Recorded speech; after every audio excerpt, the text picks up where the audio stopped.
Cine cine mini mini இந்த நிகழ்ச்சியில் இப்போ நான் உங்களுக்கு சொல்ல போகிறது சூப்பர் ஸ்டார் ரஜினிகாந்தை பற்றி. உங்களுக்கே நல்லா தெரியும், ரஜினிகாந்த் திரைப்படக் கல்லூரியில் ஆக்டிங் கோர்ஸ் படித்தவர்.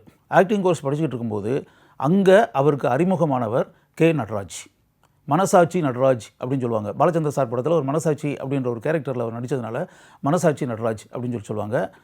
அந்த K Natraj Rajinikanth acting course படிக்கும்போது அவருக்கு அங்கு ஆசிரியராக பணியாற்றியவர். திரைப்படக் கல்லூரியில் ஆசிரியராக பணியாற்றியவர். அந்த வகையில் ரஜினிகாந்துக்கு அவர் நல்ல பழக்கம். ரஜினிகாந்த் பிறகு இங்கே வந்தார், சினிஃபீல்டுக்கு வந்தாச்சு, புகழ்பெற்ற நடிகராயாச்சு, பாப்புலர் ஃபிகர் ஆயாச்சு. பாலச்சந்தர் சார் அறிமுகமாகி பாலச்சந்தர் சார் படத்திலலாம் நடித்து மிகப்பெரிய நட்சத்திரமாகி மிகப்பெரிய கதாநாயகனாகி ரஜினி புகழ்பெற்ற முன்னணி கதாநாயகராக ஆகிவிட்டார்.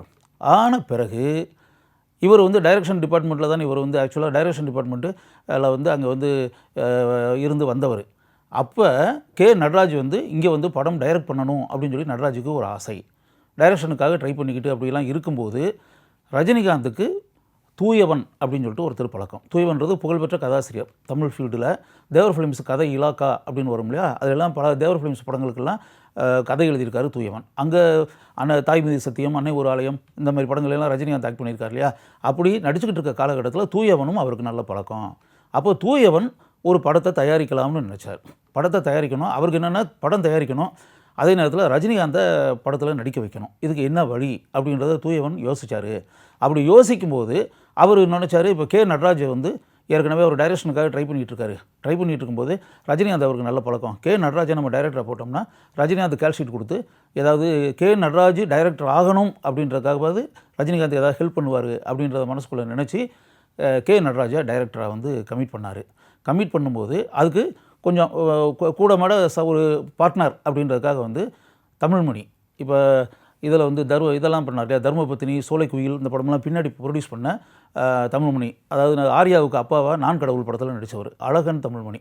அப்போ தமிழ்மணி, இப்போ தான் அவர் அழகன் தமிழ்மணி. அப்போ தமிழ்மணியவும் பார்ட்னராக சேர்த்துக்கிட்டாங்க. தூயவன் தமிழ்மணி 2 பேரும் சேர்ந்து ஒரு படத்தை தயாரிக்கிறதுன்னு முடிவு பண்ணாங்க கே நடராஜ் டைரக்ஷனில். அப்போ கே நடராஜ் ரஜினிகாந்தை போய் அப்ரோச் பண்ணி இது மாதிரி எனக்கு டைரக்ஷன் வாய்ப்பு கிடச்சிருக்கு, ஏன்னா டைரக்டரை போட்டு தூயவன் ஒரு படத்தை ப்ரொடியூஸ் பண்ணணும்னு நினைக்கிறாரு. அந்த படத்தில் ஒரு கதை அருமையான கதை. அந்த கதையில் உங்களுக்கு ஒரு கெஸ்ட் அப்பியரன்ஸ் மாதிரி தான், கௌரவ தோற்றம் தான். அது ஒரு 6-7 நாள் நீங்கள் நடிக்கணும், கதாநாயகன் கிடையாது.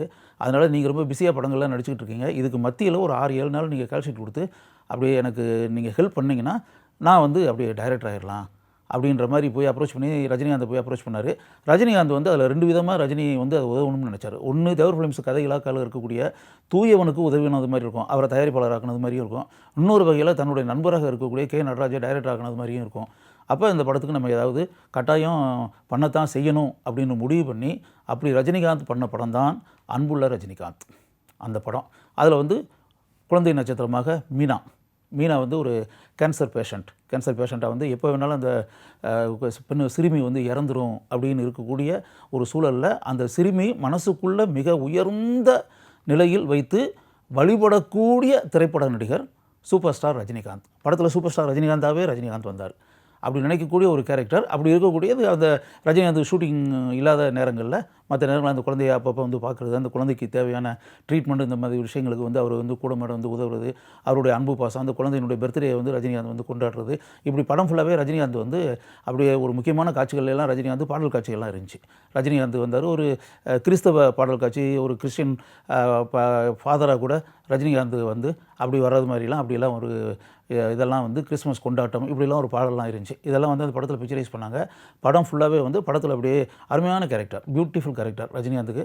படத்தினுடைய கிளைமேக்ஸில் அப்படியே மீனா இறந்து போகிறது மாதிரி அப்படியே கண்களில் கண்ணீர் வர எல்லாரும் அப்படியே ரஜினிகாந்திலேருந்து அந்த படத்தில் வரக்கூடிய கதாபாத்திரத்திலேருந்து படம் பார்த்துக்கிட்டு இருக்க நாம அந்த அளவுக்கு மிக உருக்கமான ஒரு அருமையான கதையை கொண்ட உணர்ச்சிகரமான ஒரு படம் அன்புள்ள ரஜினிகாந்த்.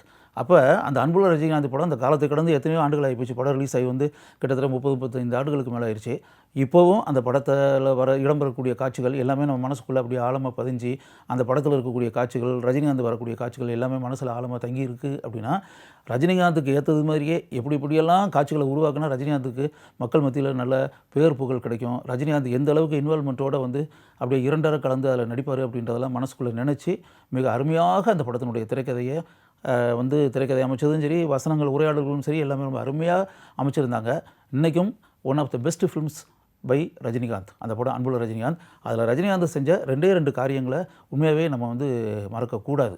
ஒன்று, அந்த படத்தினுடைய தயாரிப்பாளராக தூயவனை ஆக்கியது. இன்னொரு வகையில் தன்னுடைய நெருங்கிய நண்பரான கே நடராஜை வந்து டைரக்டராக அதில் வந்து உயர்த்தியது. அதோடு நிற்காமல் பல ஆண்டுகளுக்கு பிறகு அந்த நடராஜை வந்து அந்த படம் மட்டும் இல்லை, பின்னாடி ரஜினிகாந்தே சொந்தத்தில் வந்து படம் ப்ரொடியூஸ் பண்ணார். அதாவது திரைப்பட இண்டஸ்ட்ரி ஃபுல்லாகவே ஸ்ட்ரைக் இருந்த ஒரு பீரியட் இருக்கு இல்லையா, அப்போல்லாம் புது படங்கள்லாம் ஆரம்பிக்கக்கூடாது இப்படின்ற மாதிரி ரொம்ப அப்படி ஒரு 8 மாதம் ஸ்ட்ரைக் இருந்துச்சு, பெப்சி ஸ்ட்ரைக். அந்த காலகட்டத்தில் ரஜினிகாந்த் வந்து ஒரு படத்தை ஆரம்பித்து சொந்த படம் ஆரம்பித்தார். ரஜினிகாந்தே ஓன் ப்ரொடக்ஷன், அவரே சொந்தத்தில் பண்ணார். அந்த படம் தான் வள்ளி. அந்த படத்துக்கு டைரக்டராக கே நடராஜே டைரக்டராக போட்டு ரஜினிகாந்த் அந்த படத்தை ப்ரொடியூஸ் பண்ணார். அதனால் வந்து அந்த நெருங்கிய நண்பரான கே நடராஜுக்கு 2 படங்களை கொடுத்து, 2 படங்களில் கால்ஷீட் கொடுத்து ரஜினி ஆக்ட் பண்ணி 2 படத்தை அவர் இயக்க வச்சு, அப்படியே அவர் இயக்கியதன் மூலம் கே நடராஜை வந்து ஒரு மிக உயர்ந்த ஒரு இடத்திற்கு அவரை உயர்த்தினார் ரஜினிகாந்த் அப்படின்றத நினச்சி பார்க்குறப்போ உண்மையிலே நான் ரொம்ப சந்தோஷப்படுறேன். நான் மட்டும் இல்லை, நிச்சயமாக அதை கேட்கும்போது நீங்களும் சந்தோஷப்படுவீங்க.